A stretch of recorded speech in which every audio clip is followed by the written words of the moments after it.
And get started. Thanks everyone for being here this morning. Good morning. We're excited to partner with Bowen Center for today's webinar about coping with depression and anxiety during this time. And with us today from Bowen Center is Dr. Sequila Lebatro and Carrie Adams. At the end of the presentation, we're going to open it up for questions and answers. So be thinking of some questions you might want to ask, and as we go through the information, again, there is a Q&A button on the panel that you can use. And are we ready to get started?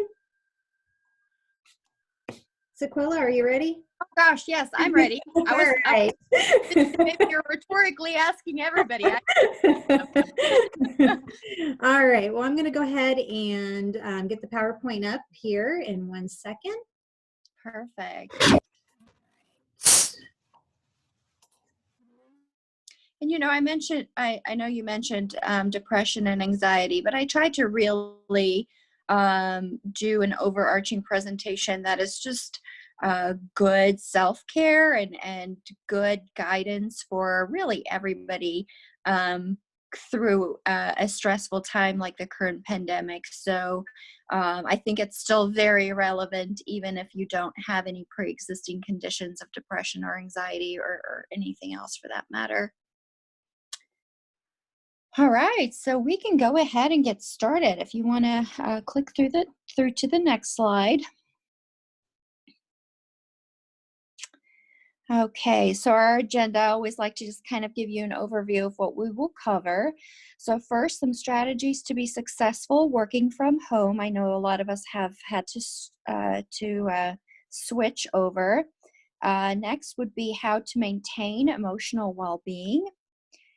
And then the last one would be, when should I reach out for help to manage emotional well-being? So that's what we'll be covering today. So first, strategies to be successful working from home. I'll just kind of go over the bullet points and then list them all, and then I'll give you a little bit more detail. So first, maintaining routine and structure, cognitive flexibility, avoiding overexposure to news media and social media, and then expecting a range of emotions. So first of all, we'll cover maintaining routine and structure. It is really very helpful to create a workspace and a schedule for yourself.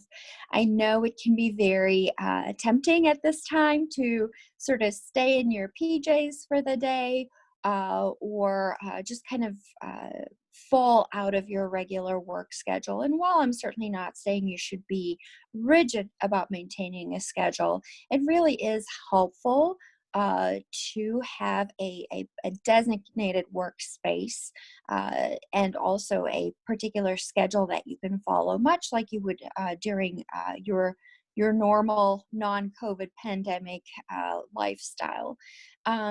With that, I would say it is really important to actually schedule breaks into your routine.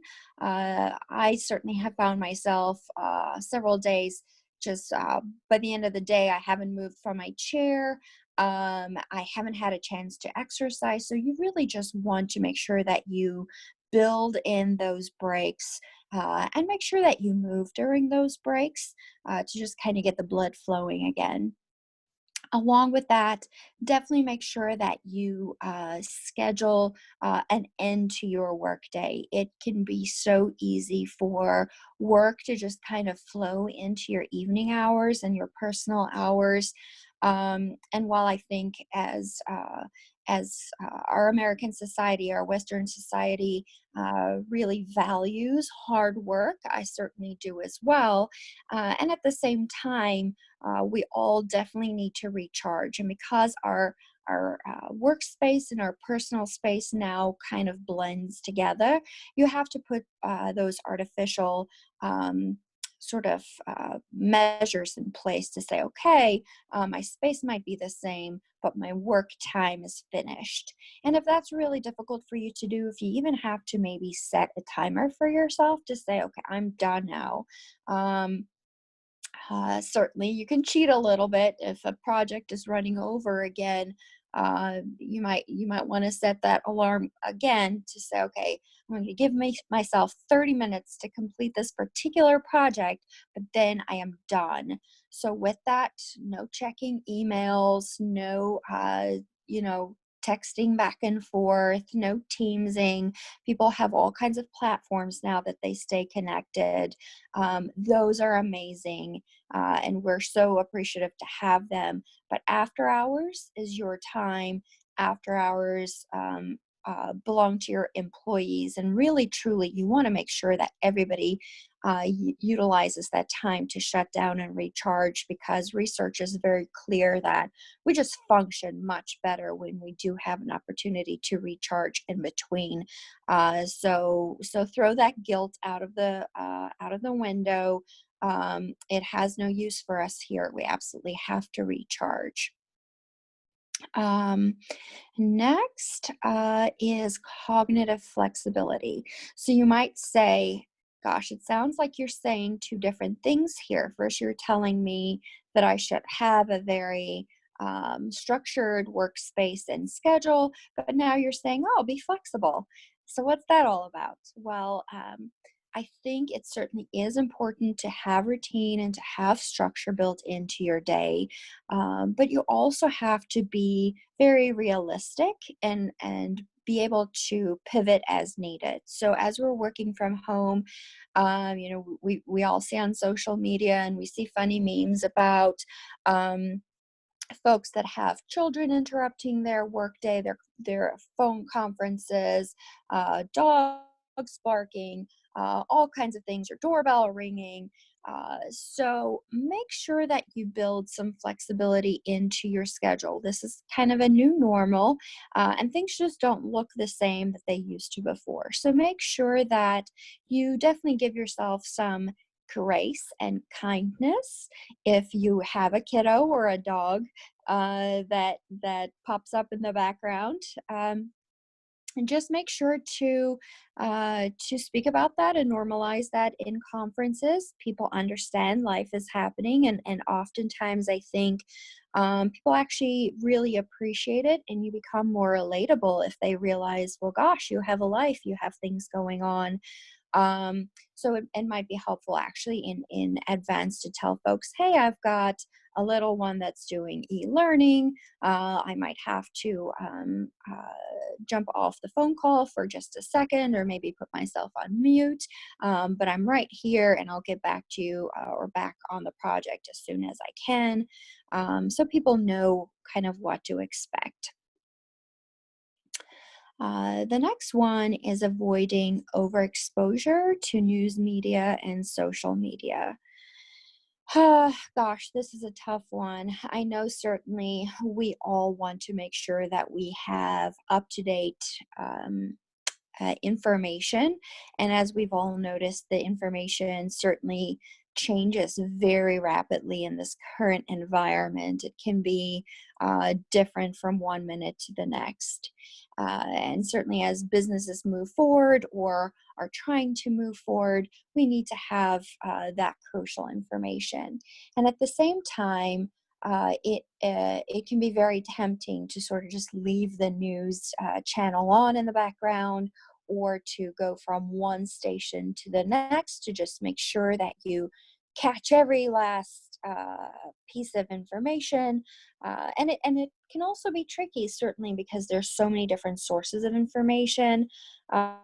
These days, I get so frustrated too, because I don't think there's any news media outlet anymore that actually has unbiased information. So I feel like I have to pick up a little bit from each to kind of string together what facts are. I would say make sure that you get really good sources of information. So the governor puts out information of Indiana every week, certainly. There's the CDC. So I would make sure that you get your sources of information from certainly a reputable source, but limit that. Make sure that you check in each day. But even for that, if you need to set a timer for yourself to limit the check-in and then move on, that's so important. too much news media and social media, especially. There's so many conspiracy theories, and the situation is being politicized on so many ends. It's really important to just kind of shut it off as soon as you get the little bits of information you absolutely need to avoid unnecessary anxiety and distress. I know too, some of us have little ones at home, or kids of different ages. I would say be especially mindful Um, of what news media your young children are exposed to. They can get very scared, and sometimes it can be traumatizing even to hear some of these adult conversations and adult content on the news media, especially if it's playing over and over or consistently in the background. Uh, as you kind of go younger in age, the thinking can be extremely concrete, and it may even seem to them that these things are happening around them all of the time, constantly. So it can be very, very traumatizing. Make sure that you limit the children's exposure and that you have honest conversations with them. Very basic, but make sure that you also ask them what questions they have so that you can be very clear in answering those questions for them as well. All right, the next one is expecting a range of emotions. Gosh, this is a big one. We are all on an emotional roller coaster right now. Um, So even with the best laid plans, even if you have routine and structure, even if you have cognitive flexibility, even if you have, if you're somebody that typically manages well under stressful circumstances, I would say it is normal and it is human to have a wide range of emotions. I think, again, in our society, we tend to gravitate to wanting just the good ones, right? I'm happy, I'm excited, I'm joyful. Um, those things feel good, but it is part of the human condition and absolutely normal to have a range of emotions. And what is so magical and amazing about human capacity too is that you can have all of these emotions wrapped up at the same time. You can feel excited, you can feel anxious, you can feel angry, you can feel frustrated. Um, so, with that, I would say give yourself space to sit with your emotions, to feel your emotions, and give yourself grace and kindness and just say, okay, what I'm feeling right now is overwhelmed. And that's normal. These are the circumstances I'm in. And it's completely understandable. What am I going to do for myself today to help me manage these feelings? Again, for those of us that have little ones or children in the home, or trying to do e-learning in the background while you're trying to get your work done, make sure that you model to them and speak to them about labeling our emotions, talking about our emotions, and taking care of ourselves when we have those difficult emotions as well. That's the best way for them to learn. Talk about what you do to take care of yourself. I think for us, especially in the mental health field, we do an excellent job at talking about self-care, but we are also hard charging and always so busy in taking care of everybody else that we can also be susceptible to forgetting to take care of ourselves. Please take care of yourselves, and talk about how you do it. Set very specific goals for yourself when it comes to self-care as well. Um, when we're talking too about a range of emotions, with those of us that have children, expect the kids to have anxiety, expect to see acting out behaviors, expect to see regressive behavior. So those are, if your child previously was able to be fully toilet trained, or they moved on from sitting on your lap, or from drinking from a bottle. We oftentimes, in time of stress, will see that younger children will regress. You might see more baby talk, or nighttime or daytime accidents, or children being just really clingy, or they might have a tantrum out of the blue for absolutely no reason that you can understand. This is all related to our current environment and the current stressors. Just like I said, give yourself grace and kindness with your range of emotions and your emotional roller coaster. Do the same with your children. Um, I think I definitely want to give you a word of encouragement. No, this too shall pass. It will go back to normal when things kind of go back to our new normal. Um, but it's absolutely normal to see these behaviors in children at this time. All right, so I think we can move on to the next slide. Um, so, how to maintain emotional well-being. There's a few that I'm going to list here, and you might say, oh my gosh, these just seem like very normal, regular stuff, blah, blah, blah. I know all of this stuff. Yes. The thing, though, is because we know all of these things, we tend to kind of put it in the back of our mind, or we tend to disregard it. So I just really kind of want to take us back through this today to make sure that we have a reminder of why it's so important to focus on these things. First thing is sleep. Oh my goodness. Sleep deprivation has a long history of being used as a form of torture, because the experts know exactly what important role sleep has, both for physical and emotional functioning and well-being.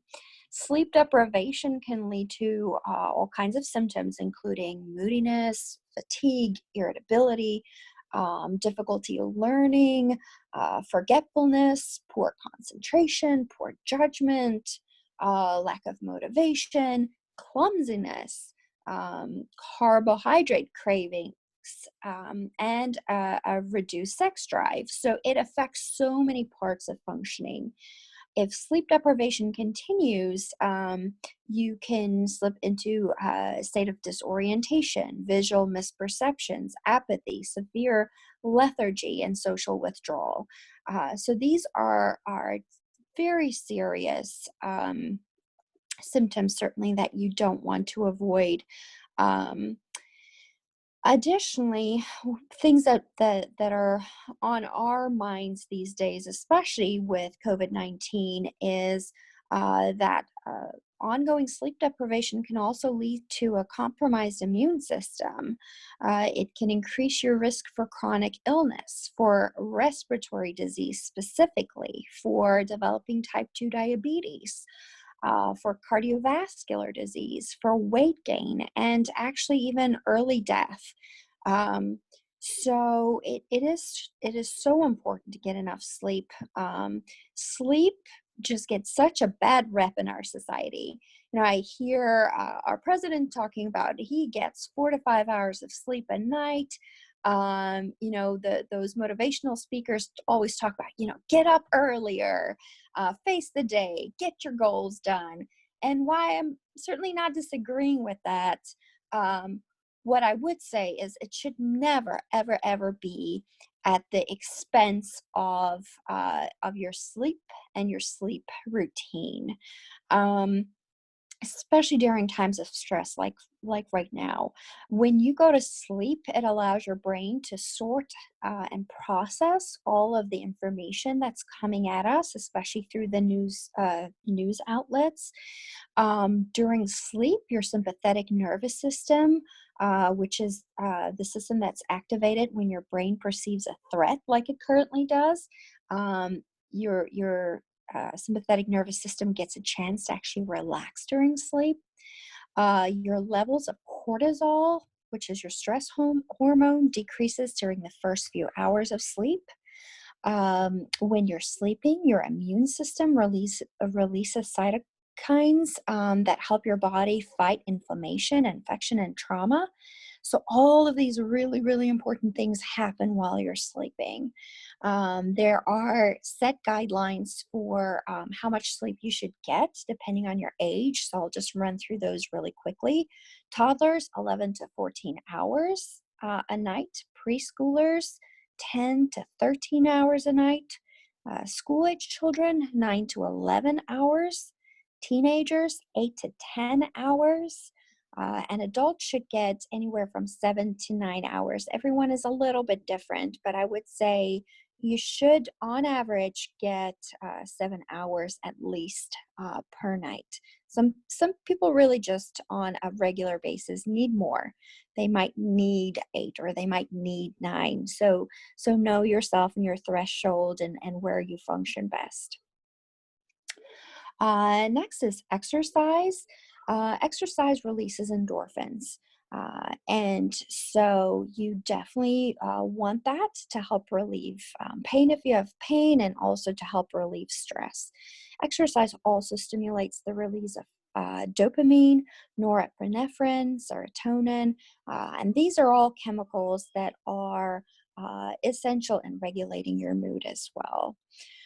So I know we're social distancing, but if you can get outside, exercise outside is so much more beneficial than exercise inside. So certainly, any exercise is good exercise, right? But research is just very clear that exercise out in nature, time spent in nature is so much more beneficial. So if you can, if you have walking trails available to you, if you, can walk around your neighborhood, certainly anything like that, make sure that you get some fresh air in your lungs, get outside. If not, stay inside. That's okay.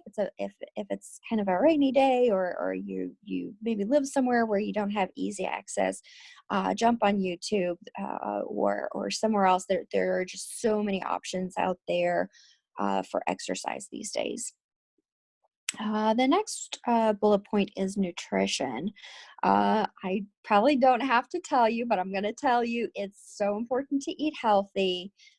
When we eat junk food, it just kind of slows everything down, and you just don't function as well. Nutrition is such a key piece, not just for physical health, but for emotional health as well. So with that, of course, goes drinking plenty of water. I want to take take a moment to specifically speak about caffeine. Let's try to avoid caffeine. If you, especially if you have a pre-existing condition of anxiety, caffeine can really just make that so much worse. Alcohol, I think sometimes people feel tempted to use alcohol as a way to help them fall asleep at night. So while it certainly is true that if you have a glass of wine, maybe that might help you feel a little bit sleepy initially. The problem, though, is that alcohol actually interrupts your natural sleep cycle. So while it might trick you in the beginning by making you feel sleepy, your actual quality of sleep that you're going to get through the night if you had alcohol is going to be so much worse. So please avoid those substances. They're just not good for your physical or your mental well-being. So I'm certainly not saying you can't have any, but be mindful of how much you're taking in. Then next is coping strategies. Definitely make sure that you do the thing that you feel works for you. Sometimes it can be the simple things in life, listening to a bit of music, creating art, taking a nice long bath, um, creating a meal. But there are some things certainly that you can add into your routine. It's always good to have a regular routine and practice. So something that you engage in daily to help maintain your mental well-being. So having a daily yoga practice or meditation, mindfulness practice, daily prayer, daily gratitude practice or journaling, practicing breathing daily. You'll notice I keep saying daily. It just is very good practice to have these daily exercises built in. But then, of course, if you're noticing yourself throughout your day that your stress level is amping up, set aside 5 minutes and do some meditation or breathing or prayer or yoga. Any of these things will be helpful to kind of reset yourself and get back to baseline, so you don't go through the rest of your day overstressed. Finally, I would say focus on what you can control. So much of what we're dealing with right now feels out of control. Nothing makes sense anymore. The whole world is kind of spinning. We don't know what's going to happen with the stock market. We don't know what it will look like when we open up. We don't know if businesses will survive. Everything is just so scary and overwhelming. Um, but we absolutely can focus on what we can control instead of focusing on all of those things that we cannot control. So now is a really good time to just recalibrate. Make a list for yourself. What are the things that add value or make your life meaningful? Spending time with family, or being healthy, or creating art, or whatever it may be. There's no right or wrong here. What adds value to your life? Giving to other people, you name it. There are so many different things. And then make sure that you carve out time in your day every day to engage in something that is meaningful and valuable to you. And that is a really great way to regain a sense of control in your life. Um, Make sure too that also includes some social engagement. While I didn't make this um, oh gosh, I actually did have it as a main bullet, but I think I skipped over it. So, social connection is extremely important. We are social beings, and research is really clear. Our mental health is so much better when we stay in connection with other people. We live longer when we stay in connection. Our quality of life is better when we stay in connection with other people. So be creative about it, but be also very intentional. Schedule social interaction into your day like you would schedule a really important meeting. That is the only way. We're not going to sort of like trick ourselves into, oh, I'll do it tomorrow, or oh, I'll do it later, because tomorrow comes and there's another big important project that you have to take care of. So schedule in your social connection time, because that is too very important for your physical and emotional well-being. Gosh, I think I have motored through all of our main points here. If you want to click over to the next slide. um, when should I reach out um, for help to manage my emotional well-being? Okay, so I'll say a couple of quick words on this. Alcohol and substance use. If you're hearing comments from loved ones that are expressing concern, or you've noticed that you have increased your use to the point where it's kind of difficult um, to function in your daily life, those are all big red flags. You should reach out for help. I would say with any mental health symptoms, When you notice that your functioning is impaired, so you're struggling to get out of bed, you're struggling to get your workload done, you're struggling to parent, you're struggling to get things done that you need to done as far as your daily functioning, please reach out. And finally, a really big one, if you are noticing that you have suicidal thoughts, or if you have loved ones that you suspect may have suicidal thoughts, address those immediately. We always want to ask those questions very directly. If it's somebody that you care about, you are worried about, ask them very directly. Is there any part of you that wants to kill yourself?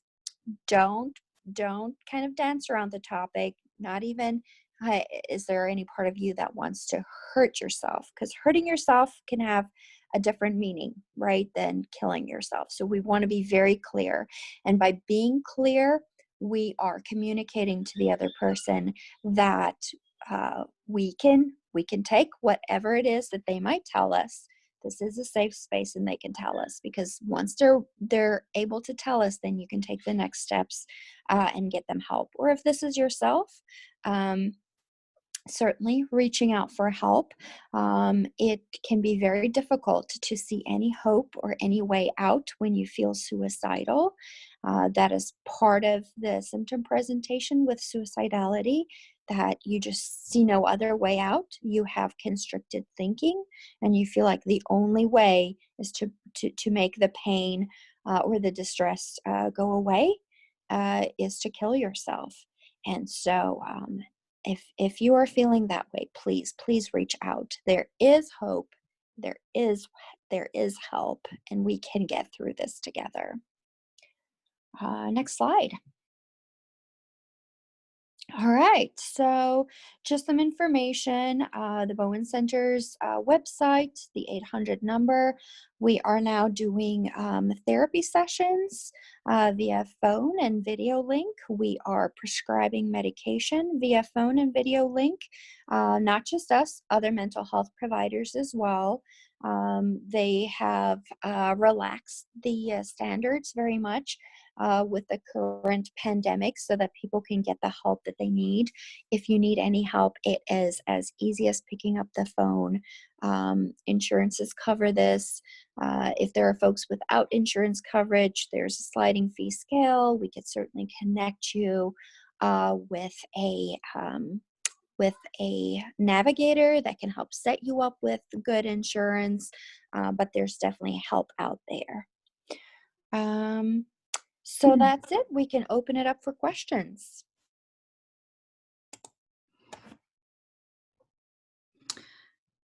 We have the first question. What tips can you give for managing stressors for those who are not in quarantine and not working remotely, but rather are still going to work as normal? Gosh, yeah. So for those folks, there's that added layer, of course, of worrying about your own health, worrying about the health and well-being of your loved ones, the concern that you may expose those folks. So what I would say is all of the things we talked about today, right? Making sure that you get good sleep, making sure that you get good nutrition, making sure that you exercise, having a daily self-care routine, because those things are good no matter what the circumstances are. I think they're especially important under the current pandemic situation, but they're good things that you can carry in your back pocket, or kind of use as part of your routine anytime in your life. So I would say those things all apply and are still very true under the current circumstances for folks that are out there working, providing very essential services. Along with that, I would say just make sure that you take really good precautions as far as taking care of your health. So all the things that they're telling us, right? So making sure that you wash your hands regularly, sanitize, keep social distancing, and advocate for yourself. You know, some people are less worried, for a lack of a better term, or there certainly even are folks on the other end of the spectrum right now that are saying, oh, this is all a hoax, and It's just, the government's trying to plant chips in us through giving us vaccines. There's all kinds of crazy theories out there. So you may run into folks that subscribe to some of those theories. What I would say is advocate for yourself. If somebody is standing too close, move back, or simply say to them, look, you know what, I'm not comfortable. Can you step away? You are too close. You're not following the guidelines. If you are in an organization where you have an HR department, certainly loop them into the discussion too and say, Susie over here is not following the guidelines and I'm feeling unsafe and uncomfortable. So advocate for yourself, absolutely. If other folks are not going to keep you safe, then you have to do what you have to do. It doesn't feel very comfortable, but you have to absolutely advocate for yourself. The next question is, how can someone set up therapy through the Bowen Center without insurance? So it's the same process as for everybody else. The 800 number is probably the quickest way. So you'll call the number, you'll get through to registration and scheduling, and at that point they will start the assessment process. So they will ask you obviously about insurance. If you don't have insurance, we have a sliding fee scale for folks that don't have insurance that is based on your income. And we also have connections with insurance navigators. So that is a process that's completely free of charge. And it certainly is worth looking into. Some folks can qualify for really great insurance out there, and they may just not know how to navigate the insurance world well. These navigators are excellent. That's what they do all day, every day, and there's no fee associated with that. So it's worth certainly looking into whether you could qualify for insurance like that. But even if you don't, we could set you up on a sliding fee scale based on your income and your ability to receive services and get you all set up. Will we have printed materials to share with information from this webinar? Oh gosh, I did not think about that. I could certainly make some materials available to you guys. And we place those in our business resource guide, which will be located on the website as well. So we can put that on there for people. Okay. So Quilla, when people are starting to get back to work, I think there's going to be a huge anxiety from individuals. As leaders in a company, employers, what can they do to just help with that anxiety when people start coming back to work? Sure. I think first of all, normalizing it and showing some vulnerability. I think sometimes as leaders, it's difficult for us, or we feel like, gosh, I can't show vulnerability. People won't think I'm a good leader. But I think all or a lot of the leadership research out there stands together on this topic, saying, employees want to see vulnerability. So I'm certainly not saying cry on an employee's shoulder or complain about things all the time, but sometimes it's helpful to just show that you're human too, to say, hey, gosh, I've been struggling through all of this. Or, hey, my kids drove me crazy when I was home, or, these are uncertain times and there's so many things that we just don't know about the future. That makes me feel worried sometimes, or it makes me feel angry sometimes. How are you coping through all of this? So it's helpful to just kind of have very real conversations with folks. If you really are concerned, if you're noticing that somebody is not adjusting back to their routines, that maybe they're just not able to meet deadlines on a regular basis, or you're noticing very clear symptoms of anxiety, have the conversation. Say, hey, have you thought about maybe reaching out to HR to talk about EAP options, or what can we do to help adjust you back into this routine? I think some work options can sort of ease people back into a new routine as opposed to kind of jumping right into a new routine from an old routine. Those are all very helpful. And then, of course, offering people EAP options if that's an option, or just encouraging them to use their health insurance to seek out help if you think it really has reached that point where you're noticing that they're struggling and they're not noticing it, or they're not accepting that they need help. It's certainly the good and kind thing to say, hey, have you considered getting some help? And just normalizing the process of getting help. I also think it's probably a good idea for employers as well, that if you have laid off furloughed employees, or if you have employees that are just not feeling safe to come to work, pick up the phone and call them. Make sure they're okay. See if they need anything. All of the different emotions that are going on with this. I think we as leaders need to reach out to those individuals and just make sure that people are okay. They're getting through this okay. Right. And we set the tone. The leaders are setting the tone. So if you let them know that, hey, this is hard. I'm struggling. It's okay for you to admit that you're struggling, but you know what? We'll get through this together. When you can show them that you have hope and that you're there for them, that makes them feel like they have hope and that they'll be okay through this too. And returning to work may be a lot easier for them as well, to know Absolutely. that somebody's in their back corner. So, And you know what? Sometimes these things have such a long-lasting impact too. They'll remember. They'll remember that you were there for them during these difficult times, and it creates such a sense of loyalty and trust, which is crucial in the work environment. right, right.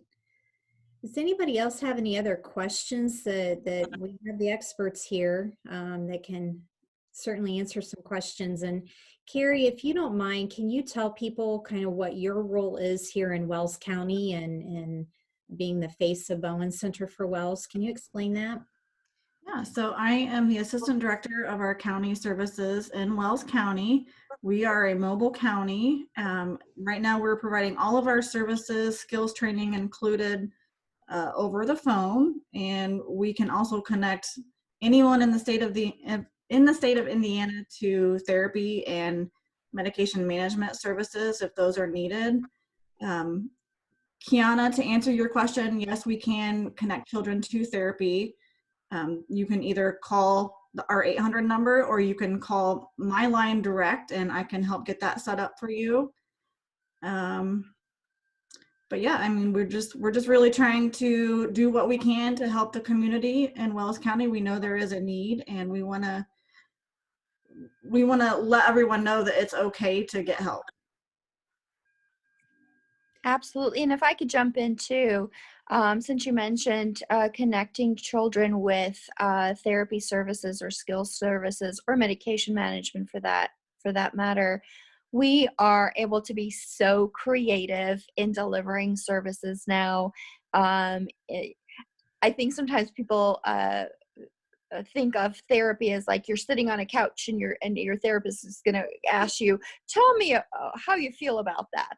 That's sort of like the TV version of what therapy is. But we are so creative with little ones. I love working with little kids too. We play games with them. We do all kinds of exercises with them. We can be really creative. It can be shorter check-ins because of course their attention span is not quite that long. And our therapists are loving it. Our skills coaches are loving it. They're being so very creative, and the kids are playing. So they don't even realize that they're working through things or that they're learning new skills because it's fun for them. And that also provides respite for the parents that is so very much needed during this time as well. So it's a fun process for children. And at the same time, they're learning and they're healing. Carrie, did you see that other question that came up? Yeah, we have another question. Is there something we can do for all of our employees so that so that those who aren't comfortable in contacting Bowen Center individually may be able to seek help? Gosh, I think one thing is to normalize it. If you, as an organization, want to just normalize to folks that, hey, help is out there, even just sending maybe a newsletter or an email to everyone saying, these are difficult times. It's absolutely normal and natural to feel distressed, even if you don't have an existing mental health condition. These may be difficult times for you.